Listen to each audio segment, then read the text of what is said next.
Breaking news, Fuji has just launched the new X-H1. What's up guys, I got a brand new video for you today. Like I just said, Fuji has announced a new X-H1. I've kind of stayed away from it, not really talked about it too much. I may have talked about it on stream, but there's been a million rumors and they've all been pretty much close to exactly what this camera is. And this camera is basically a souped up version of the X-T2. We've now got IBIS in the camera, so in-body image stabilization. So the sensor is stabilized, but it's the same 24.3 megapixel X-Trans 3 sensor that's in the X-T2 and all the other cameras. So we know that the sensor's awesome. It hasn't really been upgraded, so there's not going to be any better low light performance or, more dynamic range. The same 325-point autofocus system. It's got some new shutter dampening mechanism in it to eliminate shutter shock. Same 11 FPS continuous shooting with the booster grip and dual UHS 2 card slots. So basically the camera is just a souped up version of the X-T2. I'll get into some more specs here. I don't want to get too specs with this video, but the body design is 25% thicker. It's got a new grip, it's a little bit bigger, and it's weather sealed, and it has a top LCD display that kind of shows your settings. Now it's basically got the same EVF as the X-T2, so 3.69 million dots with a 75 times magnification, 3-inch touchscreen. But the features that I'm most excited about in this camera is the higher bit rates for video. So this camera is going to be shooting DCI 4K at 200 megabits per second. It also will shoot 1080p up to 120 frames per second, also in 200 megabits per second, which is double what Sony has. So hopefully the 120 FPS isn't as soft as Sony and can actually one-up Sony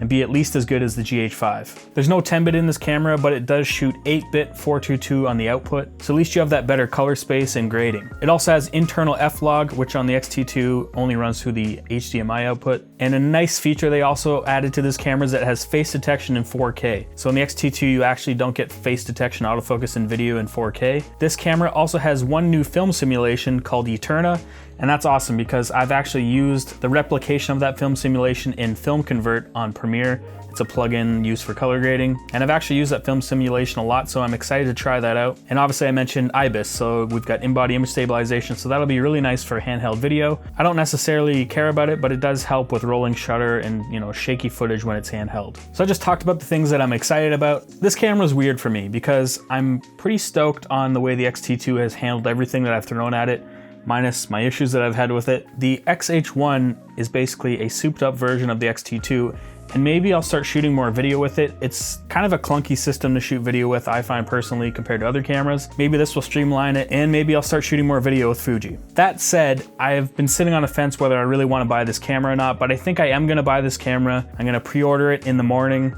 Well, it'll be the morning when you guys see this, but I'm gonna pre-order the camera and the booster grip because without the grip, you don't get really all the full functionality. So in order to shoot for a full 30 minutes on the camera instead of 15 minutes, you actually need the booster grip. That also improves your FPS from 8 FPS to 11 FPS and actually 14 FPS in mechanical shutter. It also has a headphone jack on it and obviously gives you more battery time. So the main reason why I've been sitting on the fence with this camera is because one, it's gonna be a lot bigger and heavier. It's quite a bit bigger in size, and the grip looks actually kind of nice that you've got a grip that big, but the whole thing that kind of drew me to Fuji is the fact that the cameras are small and the lenses are small. So it's gonna be kind of weird going to a bigger Fuji camera, but we'll see. There's no improvement in low light, there's no improvement in dynamic range, it's the exact same sensor. And it's kind of annoying that you have to buy the grip to get full functionality. I don't know if they're doing that to make more money, and I guess you're just gonna have to bite the bullet and get it with the grip. Anyway, this camera in US dollars is running for $21.99 with the grip, and without the grip it's $18.99. So it's roughly around what the X-T2 launched at, maybe a little bit more money, but now the X-T2 has obviously gone down in price. And I don't know, we'll see what this camera is. I'm gonna get it in here to review. I'm gonna buy it. I was thinking about just getting it from B&H, and it's been nice that B&H can send me stuff to review, but I just feel like I don't get enough time with the camera. So I think I'm gonna buy this camera and shoot with it for at least a couple months before I make this review because I want a lot of time with it. I might start putting out some video samples and stuff like that with the camera, but I do want more time with this camera in order to actually see what it's like. Hopefully I don't have the same issues that I had with the X-T2 and this thing actually is running solid, and I can feel a little bit better about Fuji and maybe they can redeem themselves with this camera. I know that the X-T3 has been rumored to come out later this year. I'm not sure if that's actually the truth or not, but I will get this X-H1 in here. I will do a review for you guys and I'll try and be as honest as I can like I usually am.